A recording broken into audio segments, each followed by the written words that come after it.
Network News. Dahil sa tuloy-tuloy na sama ng panahon na nagdudulot ng malakas na alon na humahampas sa dalampasigan ng mga coastal barangays ng Santa Ilocos Sur, ay tuluyan nang nasira ang dalawang bahagi ng seawall sa Quezon District sa nasabing bayan. Ayon kay punong Barangay Benedicto Cardenas ng Quezon District, may maliit na bahagi lang ng seawall ang nasira noong kasagsagan ng Bagyo Uwan at Nando noong nakaraang taon at agad naman itong naaksyonan. Pero ngayon ay tuluyan nang bumagsak ang malaking bahagi ng seawall kasama ang Barangay Road na nakaapekto sa di bababa sa 13 kabahayan na kahit delikado ay ayaw umalis ng mga residente dito.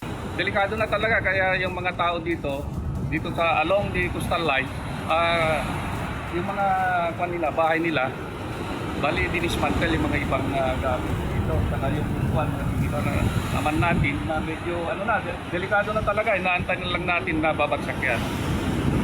Dahil dito ay agad namang naglabas ng official statement si Santa Mayor Jesus Jeremy Bueno III hinggil sa nasabing pangyayari. Kasama mo sa IFM Bigan, Idol Mike Layante. Tatak RMN. RMN Network News.